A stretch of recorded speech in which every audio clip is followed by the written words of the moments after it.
Ever had one of those nightmares where you're terrified and you try to call for help and nothing comes out? Nothing. Today on the Comic Book Report, Jeph Loeb and Tim Sale's Hulk Gray. Stick around and check it out.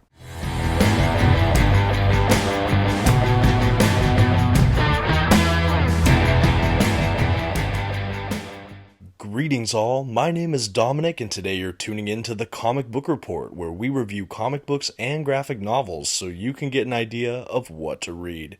And today I'm finally returning to the Jeph Loeb, Tim Sale color books from Marvel Comics with Hulk Gray. It had been years since I read this volume and I was pleasantly surprised upon reread. A stunning and stylish collection, but before I get ahead of myself, why don't we just get started with the review? First, some quick facts about today's collection. The issues in this volume were written by Jeph Loeb and illustrated by Tim Sale. The issues in this volume were published by Marvel Comics beginning in 2003. The volume itself collects Hulk Gray issues 1 through 6. And finally, this trade paperback comes in at 168 pages. At this time, I'd like to issue a general spoiler warning. I will be flipping through the contents of today's collection and commenting on plot points throughout. You've been advised. Okay, and here's our first look at that Hulk Gray trade paperback collection from Marvel Comics, and I have to say, this is a fun one. I love the just grayscale cover and the art design. Front, spine, and back cover is all that kind of gray, black, and white tones, obviously matching the book itself, but again, very stylish and in line with the rest of these color series books from Jeph Loeb and Tim Sale. While I have yet to read Captain America White, I have read and reviewed both Spider-Man Blue and Daredevil Yellow on this channel, so I thought I'd go ahead and round out the original trilogy of those books with Hulk Gray here, and hopefully one day I'll be able to get to Captain America White if I can find a copy. Now, as we transition into the collection proper, I do want to provide a bit more context on that Marvel Colors series from Jeph Loeb and Tim Sale. Again, I reviewed Spider-Man Blue and Daredevil Yellow already on this channel. I'll try to link videos so you can check them out if you would like. But for those that don't know, this color series from these two creators effectively do flashback framed narratives that focus back on usually the silver or golden age origins of these characters where applicable. And generally, the kind of storytelling mechanic is kind of pining over a lost love or a past relationship and a reflection on what made them a hero in an earlier period in their life, things like that. This was very effective with Spider-Man Blue, where Peter Parker reflects on his love of the dearly departed Gwen Stacy, or Daredevil reflecting on Karen Page. So of course, Hulk Gray, we obviously think, hey, this is going to have to do with Betty Ross. And of course that is 100% correct. This really focuses on the Bruce Banner, Betty Ross, or Hulk and Betty Ross relationship, and Bruce Banner's reflections on it. The framing narrative device is that Bruce Banner in the present day is talking to one of his friends who happens to be a psychiatrist about, Betty and this period in his life. And then each of the chapters are kind of a snapshot flashback of when he first got turned into the Hulk and those early few misadventures. What I really enjoy about the framing device in this one as well is I think doing a psychiatrist is a really fun, just device to see the kind of mentality of Bruce Banner and him trying to process through these emotions, these feelings, why he's there. And because the Hulk is triggered by anger and all these other emotions in him, I think the kind of psychoanalysis, self-examination is a really cool, just key to do this with the framing device. I also think it's very cool. In present day, the psychiatrist session is all in black and white, and it has a very pulled back, kind of gritty, almost noir kind of feel. We have the shutters and the shadows on the wall, and Bruce Banner kind of pensively looking out the window, things like that. I really love that visual style. The black and white is a really nice touch. In addition to that, we also just have shades of green both in his eyes or across his body as he starts to get angry in these sessions. But what's interesting is then when we flash back, everything is in full color, and I really do love that. I think particularly the standout colors for this collection are gray for the original Hulk. When he first transformed, he was a gray Hulk, not a green Hulk, and that's the Hulk we largely see in this collection overall. The other color is, of course, green, the Hulk green. We see that in his eyes. We see that through different parts of transformation or the illustration of the gamma bomb going off, things like that. And so I think that these are both really striking colors, and they're used very effectively in this collection. They both really evoke the Hulk. And I just really love that. I think that's Tim Sale's artwork. I've seen it so many different places between those other color books, as well as Batman the Long Halloween, Dark Victory, things like that. But you know what? Some of my favorite work I've seen from him might just be in this collection, and I don't really even know why. I don't know if it's just the sharpness of all these character models, if I just prefer the kind of coloring in this. I love the grays and the black and the grayscale, along with the punches of green. It's just really sharply done. And to see him do a grotesque kind of monster in the lumbering Hulk, it just really flushes out a lot of Sale's talent in a way that I just really liked.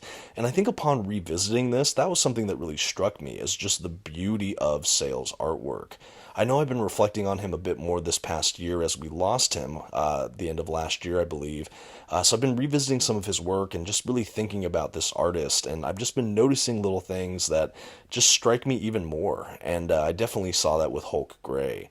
I think this is also really beneficial for fans of the original Hulk run, especially the Silver Age, those first few issues, which I've read in omnibus format, actually kind of recently. So I think that that also really helped this reread for me, the way they paid homage to some of these classic misadventures and issues in the same way they did with Daredevil Yellow and Spider-Man Blue. But this time I had actually read the Silver Age comics that corresponded to Hulk here, were appropriate and applicable. And so I think the payoff narratively was even more substantial for me. Seeing Rick Jones, seeing Betty Ross, seeing Thunderbolt Ross and Bruce Banner and all these events, even when Bruce Banner gets put away in that kind of hydraulic room so that when he's hulked out, he's trapped for a moment.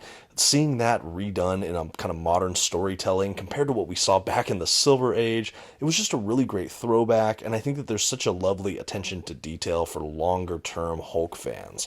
And while there is certainly a payoff for longer time fans of the Hulk that will get a lot of the allusions and the little nods and Easter eggs and direct homages to earlier issues, I think that this work is absolutely accessible to entry-level Hulk readers or entry-level comic book fans that might just want to read a good story. I think it's certainly enriched by a knowledge and backstory of the characters and some of, again, these early issues, but it's absolutely readable and wonderful with someone with absolutely no knowledge of the Hulk. I think that this was one of the first Hulk comics I ever read, and honestly, it was so enjoyable upon initial reading. Granted, I did kind of prefer it on reread after kind of filling out in the gaps of my comic knowledge a little bit more, but still a very serviceable read, and I like that it's a good entry-level read for Hulk fans. I do wonder as well, this Hulk volume I think is very fun because I think the Hulk is more of a second tier character compared to like Spider-Man. I know there might be people that don't believe that, and that's totally fine. I know that Hulk has a really big fan base. I'm a real casual Hulk fan. I hope to read more as I venture further into comics. But I know he's not as top tier as the Amazing Spider-Man. It's really hard to hit that pinnacle. So having a dedicated book like this for him, I think is a masterstroke. I love to see it. And I'm just really intrigued that they did something like this versus like, I don't know, Fantastic Four or, there's a couple other Marvel heroes I think I would have done one of these books for before the Hulk. And so the fact that we have this is really great. And I think it really serves the character. I wonder if one of the main reasons they did this character is because his story really lends to tragedy, nostalgia, working through your past, and I think that those are all things really explored in Jeph Loeb and Tim Sale's work on these Marvel color books. And so it was definitely rich ground with the Hulk, and I definitely see that come through here. While I will say I really enjoyed it, I think that maybe some areas that don't quite hit for me is that I wish we would have seen more exploration of Bruce Banner in the past. I think we see him more as Hulk than Bruce Banner, which is fine. It's obviously Hulk Gray, not Bruce Banner Gray. But I think I would have liked to see a little more past Bruce and how he interacted with Betty. It's a lot of past Bruce interacting with Rick Jones, which again I understand was more common in some of those early issues, but I think that they did a bit of narrative disservice there. Maybe I missed the point of this Hulk Gray book, but I think I would have personally loved to see a little bit more of that interaction. But all the interaction we got with the Hulk and Betty I thought was fantastic. I love all the work with Rick Jones. And overall, it is really hard to complain with a just stunningly beautiful collection like this. If for no other reason, buy this as an art book. It's really lovely. I think another thing I want to note that was definitely a positive for me, in the way that the other books also paid homage to classic issues in the same way this did, this also included an appearance by the invincible Iron Man while he was still wearing his gold armor. And they even make a note like, hey, this never really happened, Bruce. And Bruce is like, oh, they're not talking about it, but it did. And the idea is that this is retelling a Silver Age comic style adventure that was never actually in comics anywhere else, but it feels authentically Silver Age in its way. It feels like they're paying homage to a specific story, even though I don't believe they are, and it leads to one heck of a battle and confrontation between the Hulk and Iron Man, which was a ton of fun and a really great read. And the pure Tim Sale art fan in me was just really happy to see another adaptation of a Silver Age Avenger character in Iron Man. What a great surprise that was. At the end of the day, does this book reach the heights of something like Spider-Man Blue or Daredevil Yellow? I say maybe just shy of them. I think that this could definitely go shoulder to shoulder with those books, but it's maybe not the best of the three. And I think it's definitely a lower tier than something like Batman The Long Halloween or even Batman Dark Victory. Those to me are iconic, must-read, classic comic book collections that I would recommend to just about anyone. I feel like with Hulk Gray, I could recommend it to quite a few comic book fans, but it's not like my starter read for someone that's never read comics. Versus, I feel like I could give someone The Long Halloween and say, hey, if you want to just read a comic to see if this could be for you, check this out. This is an absolute must-read work. But what we get here is still really great, and I would definitely recommend this to any, just at least casual fan of comic books, definitely fans of Marvel or the Hulk, because wow, upon rereading this, I just love it, even if it's just for the art alone. We're treated to these gorgeous splash pages in this glossy print paper stock, and I'm just in awe. I know initially they collected a lot of these books in an oversized hardcover format. I would love to see them do an omnibus with all of the Marvel color books. I think I would just absolutely just freak out seeing this in an oversized edition. But that being said, I'm still really happy with this trade paperback I currently have. I don't believe it's currently in print, but hopefully you can still find it in secondary markets or on digital or issues where available. Again, one of my favorite features about the art in this book, other than the coloring, is just seeing how grotesque Tim Sale makes the Hulk. I think that it really plays to some of his strengths, and I'm seeing him do a kind of character model I don't see much. I think the closest I can compare this to was maybe Solomon Grundy from The Long Halloween. Again, a kind of monstrous figure. I love even just how Tim Sale does teeth. Again, as an art piece, this book is an absolute must collect, must read. I love seeing it, and I know Tim Sale's art can be hit and miss as it's very stylized, but to me, he is a treasure in the comic book industry, and I know that that's a sentiment that's shared by many. And this book should definitely not be passed over. I definitely think it is a bit underrated, and when people talk about these Marvel color books, I almost never hear them mention Hulk Gray. But I wanted to bring a spotlight to it. I loved covering the other ones, and I didn't want to leave this one out. Again, hopefully I can find a collection of Captain America White to round out this whole, I guess, quadrilogy, unofficial little series here. But I've really loved what I've read so far, and this one was no exception. I think just also seeing the early character work of, again, some of these classic Hulk characters was a ton of fun. You really get to see the menace and just drive behind Thunderbolt Ross that's pretty intense and insidious and just merciless.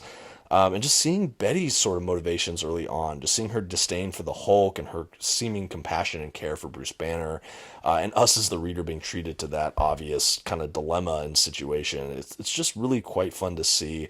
I think for fans that maybe don't want to go all the way back to the Silver Age of comics, who maybe only like more modern kinds of books and storytelling, but still want that flavor, I think something like Hulk Gray and the rest of these books would be a real treat and a real window into that world without having to dive all the way back into those older issues, should that not be to your taste. And at the back of the book, we even get a healthy collection of extras with a lot of sketches, artwork, some little essays, and written blurbs about it. This is one of the best just extras collections at the backs of these books I've seen. Really a fun surprise and fun to just flip through. I didn't read every essay specifically, but really just loved the bonus features. Really great little collection. And here's Hulk Gray next to the other two books in this series I've already reviewed on the channel. Again, I'll try to link those for those that maybe want to see it. Spider-Man Blue was one of my earliest videos though, so be gentle with me. But otherwise, I think all that's left to do is to give Hulk Gray by Jeph Loeb and Tim Sale a grade.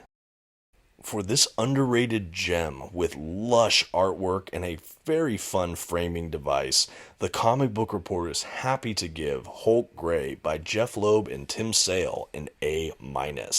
In the epic collection of work from these two creators, I feel like this one is often underrepresented, and I'm not entirely sure why. I think it's still a serviceable collection that has a lot of rich detail that throws back and pays homage to the Silver Age of comic books for our favorite Green Giant, who in this case is still a bit gray. If you have an opportunity, especially for those of fans of Tim Sale's art or this kind of comic art in general, I would consider this kind of a must read. And if you're a Hulk fan, I hope you've already read it or are seeking it out shortly, because this one was definitely one to remember. And that's going to do it for today. Until next time, this has been the Comic Book Report. Please don't forget to like, comment, and maybe subscribe to the channel. And until next time, have a good one.